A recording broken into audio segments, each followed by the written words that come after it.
tarde. E voltamos à conversa com os nossos convidados. Ficámos aqui a falar, de facto, da importância que os biológicos têm para as pessoas em geral. Ainda volto ao Dr. Jorge Félix. De facto, são gastos grandes que se têm, mas a qualidade de vida aqui, não é? Há algum estudo feito em termos de farmacoeconomia nesse sentido? Há vários estudos feitos, quer em Portugal, quer fora de Portugal, e manifestamente os resultados, sob o ponto de vista da influência destes medicamentos na qualidade de vida dos doentes, é extraordinária. Não é? Do passado sabíamos que muitos destes doentes ficavam prematuramente incapacitados, por exemplo, para desenvolver as atividades mais usuais do seu dia-a-dia, e não só, e perdiam a capacidade, inclusive, para trabalhar. Estima-se mais ou menos que aos 5 anos após o desenvolvimento inicial da patologia, cerca de 40% dos doentes pode perder a capacidade para o trabalho, e pode acontecer a reforma prematura. Isso também são custos que acabam por incorrer, não diretamente no Ministério da Saúde, mas depois no Ministério do lado, que é o Ministério da Segurança Social, que, como se sabe, faz parte do rol de ministérios que está sob ameaça. Por isso, até aí, a utilização destes medicamentos pode trazer diminuição de custos noutras áreas da sociedade portuguesa. No entanto, também tem que ser dito que não há como que um equilíbrio total no gasto adicional que estes produtos geram. Ou seja, no fundo, aquilo que se consegue evitar noutros custos no setor, noutras áreas da sociedade, não é suficiente para compensar o custo incremental dos medicamentos, mas também temos que equacionar este custo incremental com aquilo que a Marina falou, que é o extraordinário impacto que tem na qualidade de vida dos doentes, e permitir a um doente em idade ativa, jovem, fazer uma vida próxima em termos de qualidade. Porque há muito aquela ideia de que, de facto, a artrite haveria, por parte de quem está lá em casa, que a artrite reumatoide é uma doença de pessoas com mais de 60 anos, o que não é verdade, Dr. Canas da Silva, e aqui é que está o busilis da questão, não é? Não. É que afeta toda a gente, pode afetar qualquer pessoa em qualquer idade. É uma doença que é mais frequente, realmente, por volta da década dos 40 anos, até por volta dos 60 anos, mais frequente. Mas pode ocorrer em qualquer idade, desde o nascimento até aos anos mais longevos. Portanto, eu já vi artrite reumatoide iniciar-se depois dos 80 anos e dos 85 anos, e há formas de artrite que atingem crianças logo praticamente ao nascer. Não é? Portanto, é uma doença que não é, quer dizer, a ideia que as pessoas têm, que é das mulheres idosas, é um erro. Portanto, é um investimento, é uma mais-valia a longo prazo, digamos assim. É também preciso dizer que estamos a chegar a uma altura em que realmente os preços destes fármacos têm que baixar. Ora bem, sem qualquer margem para qualquer dúvida, porque é óbvio que a indústria tem um papel importante na investigação de novos fármacos, e temos que compreender que a investigação tem um custo muito elevado, mas estamos a falar de fármacos que catapultaram o preço médio do tratamento de artrite reumatoide para níveis astronómicos. Quando eu falo de níveis astronómicos, é mesmo astronómicos. E também que, embora o custo da produção... estes 70 milhões... no geral, no bolo geral, não é? E o problema é que, quando você põe um doente com artrite reumatoide num produto, a fazer um fármaco destes, estamos a falar de uma doença que, adequadamente tratada, esperamos que os doentes tenham, felizmente, e uma sobrevida praticamente igual à dos seus pares etários. Portanto, não é uma situação em que as pessoas vão deixar de fazer o fármaco a 5 ou 10 anos, que seria uma esperança média de vida. Felizmente que os nossos doentes vivem bem, e vivem tanto ou quase tanto, desde que adequadamente tratados agora, como os seus pares de idade. Portanto, estamos a falar de uma terapêutica crónica para muitas vezes, para muitos anos. Portanto, temos que nos adequar a esses custos, mas é indispensável que estes custos venham a baixar. Na verdade, a indústria tem proteção de patente, e nós estamos no espaço europeu em que a patente é respeitada, e obviamente o que temos é que, sabendo agora o que sabemos, temos que exigir claramente que estes custos baixem. Há quem diga que eles vão baixar obrigatoriamente porque vêm aí os medicamentos biosimilares, que serão o equivalente, isto para que as pessoas entendam lá em casa, será o equivalente para este género de patologias do genérico para as outras patologias. Isto dito assim, de uma forma muito, muito brusca, não é? Mas acha que isto vai trazer modificações dos biosimilares quando entrar no mercado? Eu acho que, não sei se serão os biosimilares, mas o facto dos biosimilares surgirem no horizonte vai fazer com que os originais baixem o preço. Porque, obviamente, ao pressentirem a existência de fármacos que vão competir no mercado com preços poderão rondar os 35%, 45% mais baixo, os originais vão começar a baixar o preço. Há também um dado, uma empresa farmacêutica recentemente produziu um produto biológico, que está neste momento já no mercado, numa indicação ou duas, a um preço muito mais baixo do que aquilo que até ao momento era expectável. Portanto, vai ser por aí o caminho, não é? Eu creio que sim. Acho que isso vai-nos trazer, obviamente, a oportunidade de tratar também mais doentes. Claro. De tratar os doentes de uma forma, se calhar, mais precoce. Porque é importante, se começar mais cedo, poderá ter efeitos a longo prazo ou não. Creio que nenhum reumatologista hoje em dia tem dúvida de que estes fármacos, se forem utilizados mais cedo, poderão ter melhores resultados. Isso eu pessoalmente não tenho grandes dúvidas acerca disso. A questão está em que temos que desenvolver estratégias e, por vezes, em saúde, o curto prazo é um grande inimigo do médio prazo e do longo prazo. Enquanto que há áreas que dá muito para a improvisação, na saúde, o improviso tem sempre péssimos resultados. Nós precisamos de estudos adequados, precisamos de provas realistas sobre a utilização, e não, quando eu digo provas realistas é não só de segurança, de eficácia, quando abrangemos cada vez mais pessoas. Mas isso está comprovado hoje em dia? Sim, nesta área existe já muito estudo, e estudos muito rigorosos e bem feitos, em várias áreas geográficas, que vão nesse sentido, obviamente. E depois temos que juntar, obviamente, também, penso que o Dr. Jorge Félix é um perito nesta área muito melhor que eu, claro, mas hoje em dia não podemos ficar indiferentes à parte farmacoeconómica. Pois não.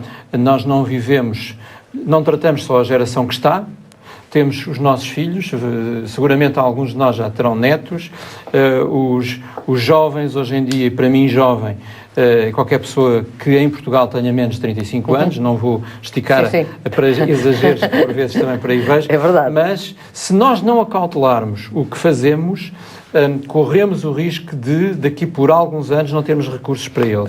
E isso é uma coisa que eu pessoalmente não admito.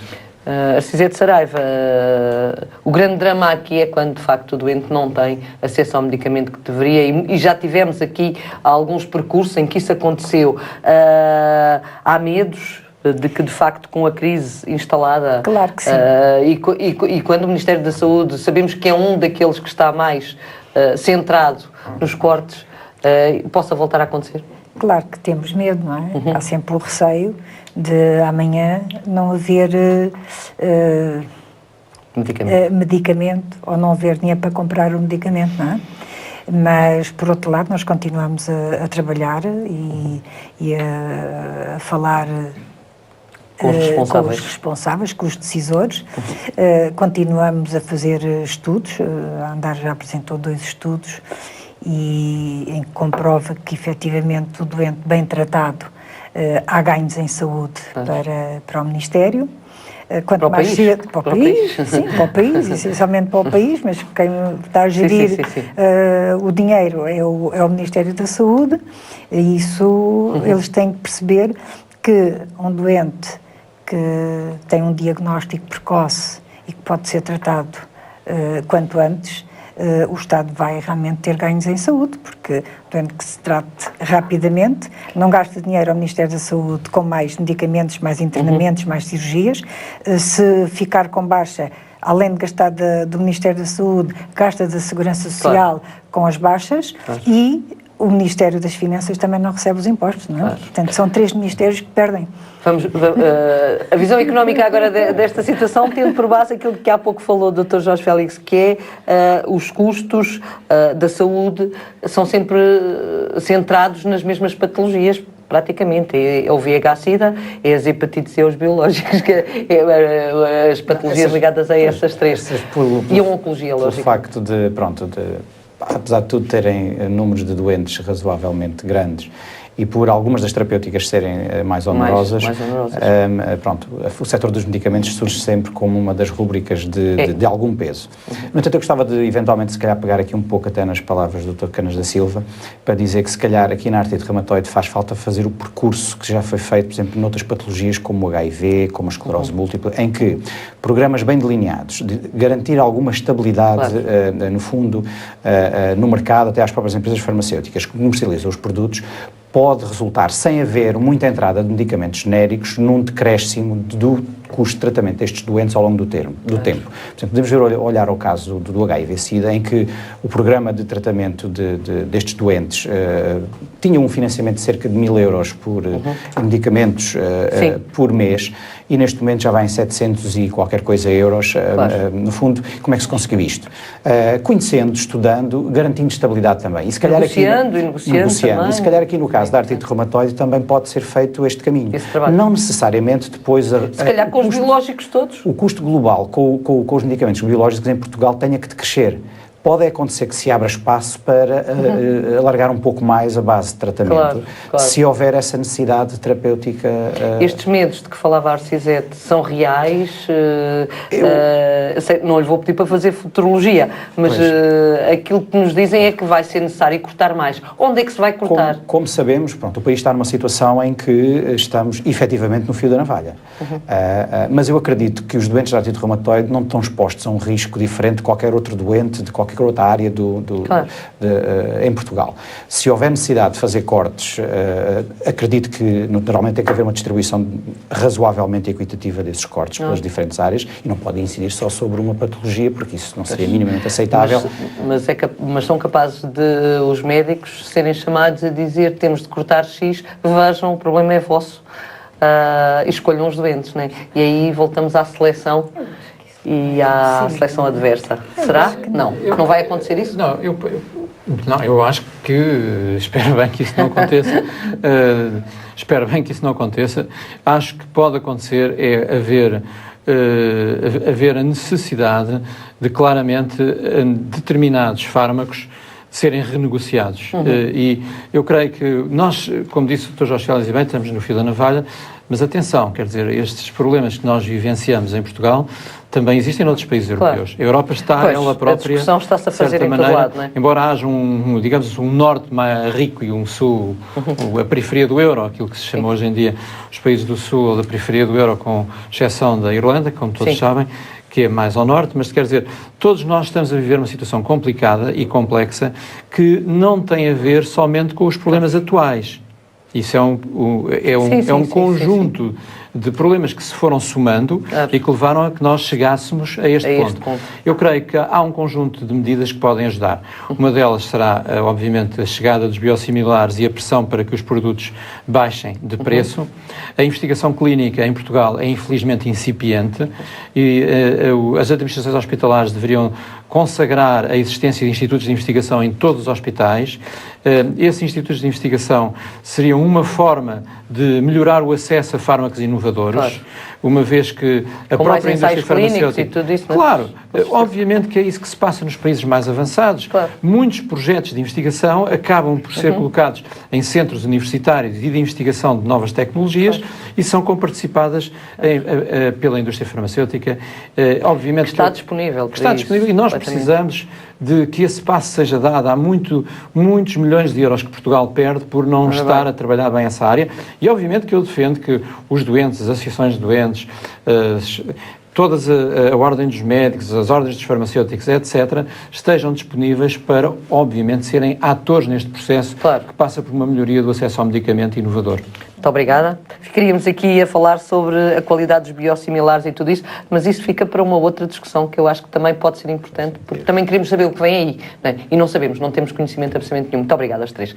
Momento Lidl, ou seja, momento para falar de livros. A escolha desta semana vai para a obra de Luís Machado Soares e Carlos Arruda, Ortopedia, Realidade e Prática no Serviço de Urgência. Lê, já sabe, faz bem à saúde. Eu fico por aqui, despeço-me de si, mas volto na próxima semana, já sabe. Para já, e antes de terminarmos, deixo da melhor maneira. Fique com dicas muito importantes sobre medicamentos, que tivemos aqui a falar, e estes são de outros, por parte do farmacêutico Hipólito de Aguiar, no espaço Na Farmácia Com.